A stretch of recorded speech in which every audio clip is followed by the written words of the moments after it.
Step into the Divine Living community, where we provide home and community-based services for individuals with disabilities.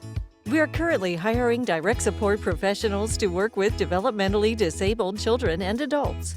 Join us not just as a professional, but as a family member. We believe in a home-like environment and building a strong, supportive community.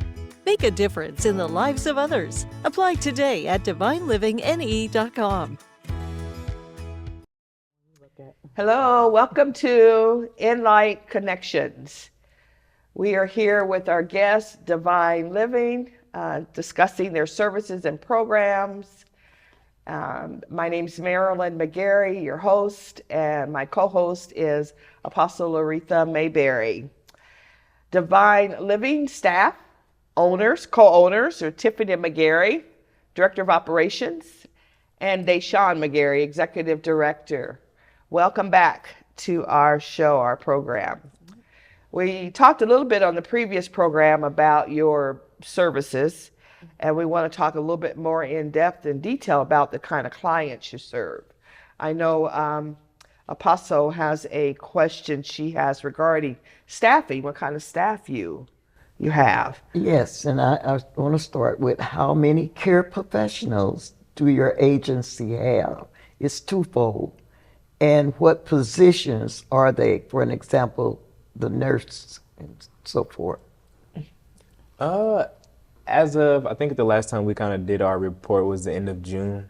And that report showed we were a little over 100 staff, which majority of the staff are direct support professionals where they work directly with our members and services. We have registered nurses who are on staff. We have case managers. We have residential coordinators. And then something else that we have a lot of staff who are DSPs, which is the direct support professionals who may have like a CNA background, who may be LPNs and college students and things of such. So I think we have a lot of people who come with different backgrounds. Maybe they're not using that in the setting, but it does help within the homes. That's good. We also have the house, you say house managers? Oh, yeah, house We leads. have the house leads / house managers as well. So. Okay, awesome. How many homes do you have? So at the moment we have 15 group homes, and then we have our day site, and then we're working on another day site as well. We can probably get into To that. be a little determined. bit. To be determined. Yes. That is amazing. Just, 3 years, that is just awesome. Yes, thank you. I just want to throw it out there. I'm just very proud of both of you. Thank you. Yes, you're blessing the community. So your services, tell me what types of individuals do you take care of or handle or treat? I could say I know one of our main focuses individuals that are on the autism spectrum, and also the high behavioral individuals. Yep. So they have more of like the bipolar, schizoaffective disorder, borderline personality disorder. Have a lot of members who are like ADHD or ODD and conduct disorder. So just maybe not having that. It's very hard for them to maybe take direction or just kind of have that structure. So that's something where our staff, I would say, are willing to really put themselves out there and kind of create that structure. And it may not be so easy at the beginning, but once the structure and the routine is kind of there, there's lots of success within the services. So what are the age ranges for the clients that you serve? I would say the youngest is about 16 all the way up until about 55. So in those ranges, but majority of our members are adults, yes. And we have lots of members who maybe have lots of medical diagnoses. So we've had members in our services who may have like a G tube, or are in a wheelchair and maybe need hospital beds and need cleaning. So that's where that CNA may come, come into play. And it's not really a requirement, but it'll be good for that that staff to have that. So that's kind of where we meet some staff in the middle with that when they can provide, some of that expertise. Because like I said, within the services we provide, it's not really a requirement to have that CNA, but it could be very useful. It's helpful. Yeah. Very helpful. Yeah, that background's helpful. And we also currently we gotten enrolled a couple of clients that are hearing impaired. Okay. Yes. So Interesting. So lots of they sign, and so we do have staff that That that sign. are on that are on board that can help with those individuals as That's well great. that know the sign language. That's good. Wow. That is awesome, awesome, awesome. I was going to ask a little bit more about autism. What percentage of your clients that you serve have autism diagnosis? This is kind of like a ballpark. I would Right. say at least probably about 80%. Most of our Wow. members. And then there's just some other diagnoses that kind of tag along to that. Yeah, there's multiple diagnoses that they may Yes. have But besides yeah. that one. But majority of our members, they are on the spectrum. And there is some who are maybe verbal and can maybe go get a job at Hy-Vee or Walmart, and then we do have some who are nonverbal and have some communication issues and may communicate through self-injury behaviors to, for us to kind of get like, hey, we want some food, or, I want to leave, kind of thing. So those are some things that we work on with them of their communication barriers that they may have. So the spectrum it's a spectrum. Very much for sure. specialized services, yeah. And so you work very closely with their doctors and their care team outside of the home. Yes. Definitely. And their team. parents and their families, if they do have families. So I think they're a huge help too. They sometimes can be a little bit difficult because they are a little protective, but we've learned to really hear them out and understand that, it's just their family and they want to Yeah, I was see looking them. on the internet here about autism, and it says 1 in 100 children are diagnosed, and that's just an estimate Yeah. It's with increasing. autism. It's definitely increasing, and also it's more males than females. Wow. I believe we probably have maybe 3 or 4 female homes, maybe, and the rest are all males. Do you think, well, for me, it seems like maybe that's the reason why we have such a demand for your services.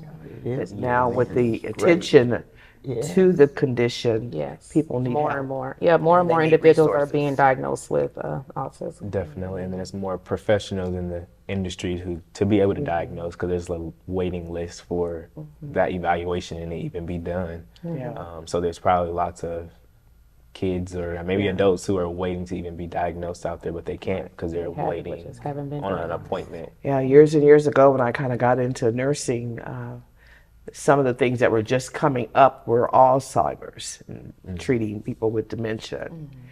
And I remember, I don't know who it was, I was young, but some adult person said that, people are walking around with mental health issues that nobody knows and they're going untreated all the time. Definitely. Definitely true. What a need. Okay, what else can you share with us regarding, how about some challenges in dealing with some of these individuals, and what does a day look like for you? I can say that we probably have more good days than bad. Okay. But it's just getting to know the individual. Each individual is different, and so So give me some examples of what's a good day, and then we don't want to call it a bad day. Let's call it a challenging day. That's a good one.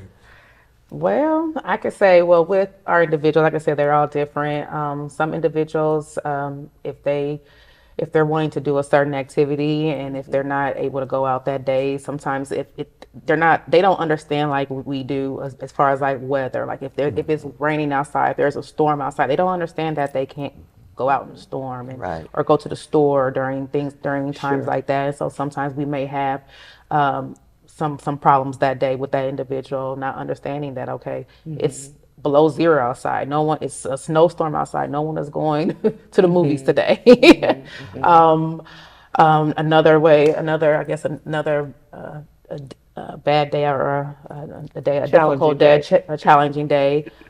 Say if someone doesn't have the correct the food that they are wanting that day. It's something that we can always, everything can be dealt with as far as like with different options. We give them different options as far as like with foods and different. Yeah, they have a treatment plan, care plan, or is it named Care for it? plan, yeah, yep, everyone Yeah. has care plans, but we do, what we do at Divine Living, we allow our individuals to make some decisions. Like these individuals have been told what to do all their lives, so when they do come to Divine Living and they're enrolled You in our empower services, them. we empower them, we allow them to make some of their decisions. So sometimes if they're wanting a burger that day, but there's it's not there today. Yeah. We'll have a challenge that I day, think but what's we do good is allow after a them. while, don't you get to know the person, and then you develop that relationship. Yes. And then you understand the triggers. And then that's when you go back to the plan and you update your plan and just train the staff and Oh yeah. Yeah, and that's usually helpful. But yeah, I would say like the challenge I personally had, and I see a lot of our staff have when they're new. yeah. We think that we can like fix the individual, so maybe something of, okay, I might have got hit and scratched and bit, but we just kind of have to be okay with that maybe happening. And that was kind of hard for myself to understand, because it's like, oh, I know what I'm doing, I'm gonna make sure it's okay, but it's like, it's not you as the staff member. Yes. It's just this member, and it just is kind of, it's just kind of what it is. And I think that's what separates us with our services as well, as we're okay with what's going on. We just kind of have to learn how to maybe monitor it or maybe decrease some things from happening, but it's going to happen. It's going to happen. And it may not happen every day, maybe Yes. every 6 months, every once a year, or it might not happen for a few years. Right. Yeah. But it could happen. So, Basically. so in other words, it's part of the job. Yes, It it is. You is. might experience some abuse, Yes. Yes. but I it's tell not intent personally on you. Yeah. Definitely. Yeah. So you have to just remain professional, and that's why we have those trainings, and that's why we Yes. have that service plan that you're talking about all the risks that each member may have, why it is a risk. So what's their history with that, and then maybe a staff response of, if this does happen, what do you do? Right. Kind of keeping it from happening. And then I wanted to also answer your question about a good day, and that's maybe when we go and take them to the park, or maybe it's the grocery store, and they're just happy and smiling, and they might have just bought a bag of chips, and it's the best day of their life. And it's like, to me, I'm like, okay, they got a bag of chips, but I mean, if you're happy, I'm happy. So those are some things that like make me smile, or just to kind of hear them like, that's my first time popping a firework, and it's like, wow, this person is about 30 years old and never popped a firework before. So those are some things that like make me smile too. So it's a good day for Yeah, me. I know you guys bring them to family gatherings. I've been at Yes. some of those. Yeah, so like for 4th of July, you brought them to the picnic, and so they can watch the fireworks. And- Yes. Mainly, we mainly try to make the individuals feel like family, especially the ones that don't have family here and don't have any family at all. And so we do bring them around our family, Christmas celebrations, Thanksgiving celebrations, Birthdays. we celebrate birthdays, things I like can remember there was one time I was needed to take someone to the doctor's appointment. And they were so happy we went, and he was so good at the appointment, and he liked me like I was his girlfriend. But Yeah, I get that he too. got a little fresh, but I got a little manipulated too, because to get him to do what I needed him to do, I needed him to do something, and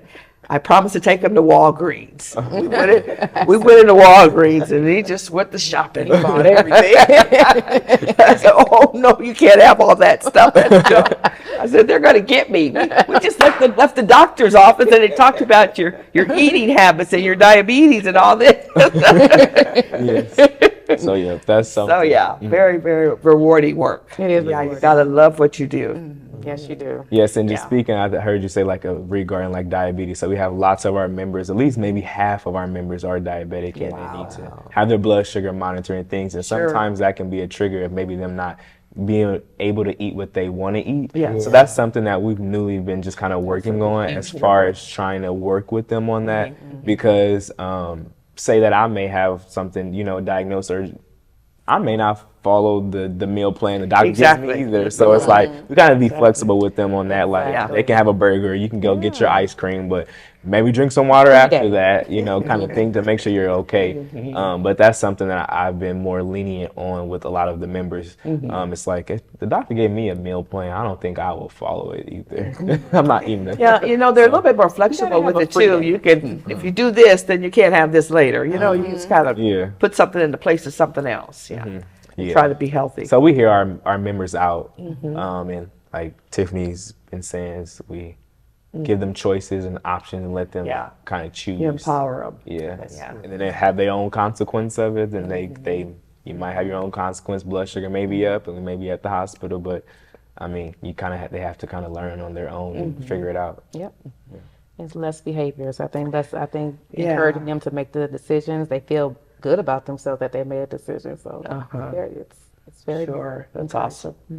I was just thinking about how someone that at home right now, they may have a child with autism or an adult live in that has autism or a mental health issue. And what do you do if they just have this breakdown? How do you de-escalate an escalation that may happen? What advice could you give someone? Sometimes when they're already escalated, it's just to give them their space. Sometimes you will have to, if you can't talk to them anymore, it's to just kind of just be quiet, let them vent and listen to them until they are calm back down to baseline. A lot of people try to, like Deshaun said, try to fix a problem. And it's not really, once they get escalated, there's nothing that we can really do besides them being able to calm themselves down. And sometimes they just want, and sometimes they may call you names. Sometimes you know, but 5 minutes later, they're like, I love you, I'm sorry, let's go to the park, let's go play basketball. They done forgot why they were mad at you and forgot they called you a million names. And now they're happy again because now we're back to baseline. So yeah, that was going to be exactly what I said. Just kind of give them their space, because if I'm upset, please get away from me. So you just kind of have to think like, what would I do if I'm upset, or what would I want if I'm upset in this moment? Then we also have some members who kind of have some individualized techniques or different things that are needed. So it just kind of depends on the person on what is needed. I know a lot for some of our members, if they are upset, what helps them is talking and just kind of helping them understand why you said, or what just what just kind of transpired, to kind of keep it from continuing to escalate. And then we have some members where it's like, do not continue talking to them, or it may be called the police. So it just really depends on the severity, and depends on the individual who may be kind of having that meltdown or that moment, I would say. And Give them their time. Yeah, give them their time, and as you get to know the individual, you'll know when they're about to get upset. So sometimes after that, just give them their space. That's good. Any other questions I only have in one. this area? Oh, okay. Yeah, and I was going to add to that as well is maybe addressing some of the things that may have happened in the past with like you said, a child or an adult who may be upset. Maybe why that individual is okay, and maybe you can set up an appointment to go and see a therapist or a psychologist or someone to maybe ask them, like, what do I do in this situation? Because there are providers or professionals out there to kind of give that kind of advice on a case-by-case basis, so that way you know what to do with that particular individual, and you can learn what are some things that make that person upset, or what are some things that they like, and what are their coping skills, what we call them, so that way, before it gets to that point, they can maybe watch a movie if that's their thing, or listen to music, or maybe they like M&Ms, and that'll soothe them a little bit before they get upset. So I would say that would be another thing that's something that we've done as well, because my mother and I, we're not therapists ourselves, so we do lean on like those professionals for that kind of advice, and then whatever they kind of recommend, that is what we kind of teach and our staff to do. And we communicated with our members too, like remind them of their coping skills. So that's some of that, may be a few of our members' goals that they have when we do our services. Staff, they have to document on goals. Everyone has like goals within their services. Maybe that's. So you call them members, not clients. So we say we call them members and services. Okay. Because they're a family member of our Family company. members, so they're members. Love it, love it. Yes. Okay, I was just thinking, what about the staff? I mean, this is a stressful job. I mean, what do you do to help undergird them and support them? Or, I mean, I bet some of them kind of lose it. Yeah, we, like Deshaun said earlier, like we treat our staff with respect and like their family. We give them days off. We don't overwork them. If they're asking for days off, we rarely tell them no. We don't. I don't think I've ever told anyone no. If we don't have anyone to work, guess who's coming in to work? Yeah. Myself or Deshaun's coming in. That to work. shows that you care about them, So that they we'll have a give- life too outside of this. It's been plenty of times I give my staff the whole week off sometimes because they're going on vacation. They probably wouldn't be able to go to any other agency and get a whole week off. Yeah. Not within a year. Yeah. You know, so we know that this job is very stressful, and sometimes they need time away. They need time to regroup and come But you back. guys do celebrations and birthdays, and you do a lot of incentive things too. And the holidays, we give like bonuses, and then recently we offer a 401k plan. We do health coverage. We do dental and vision, and then we also have some secondary coverages through You don't Aflac see as that well, so. at small company.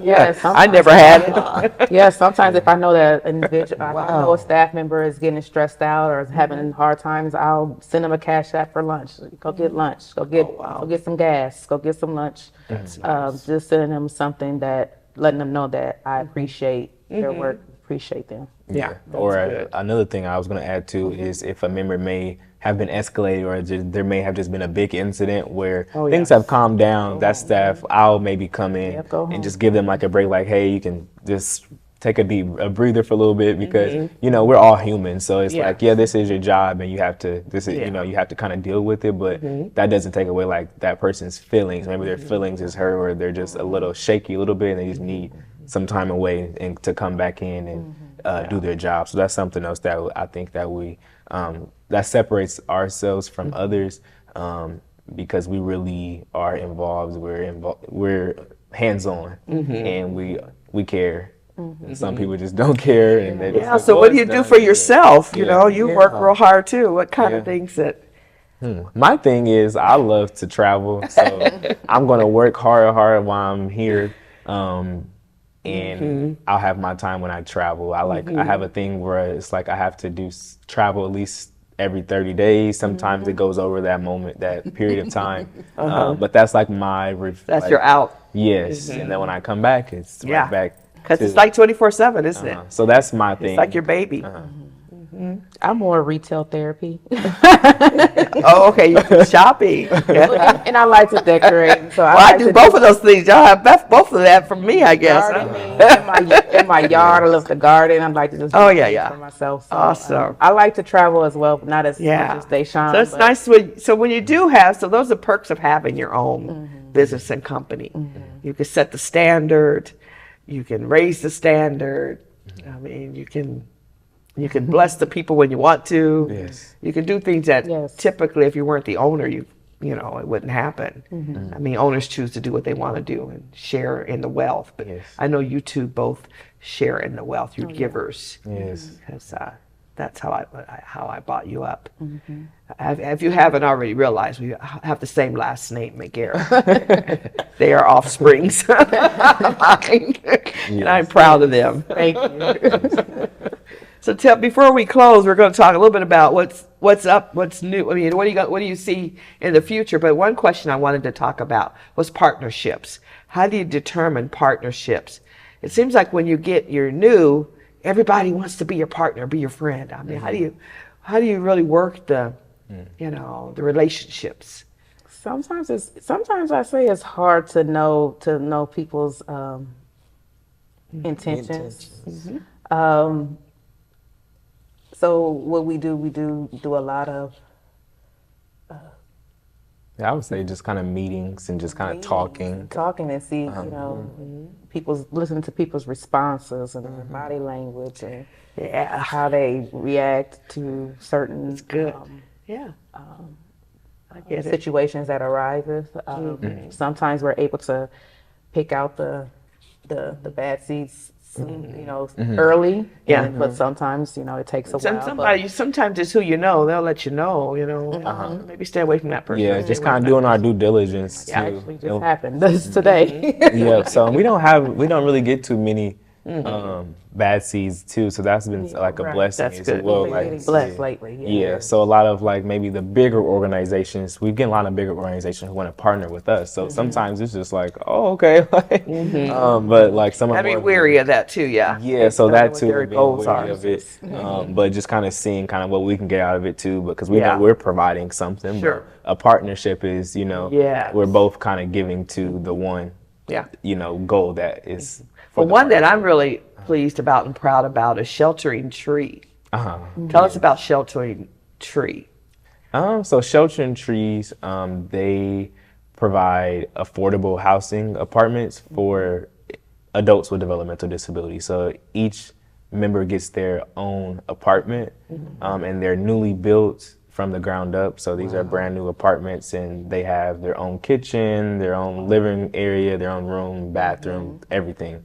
And they're in a community with other members, and the staffing there, there's like, I think 4 RAs. So basically kind of like a college dorm where you have the RAs on the floors. And so there's staff who live there. They get to kind of leave and have their shifts, but they do live there to monitor kind of what's going on and to be as of help within the those apartment complexes.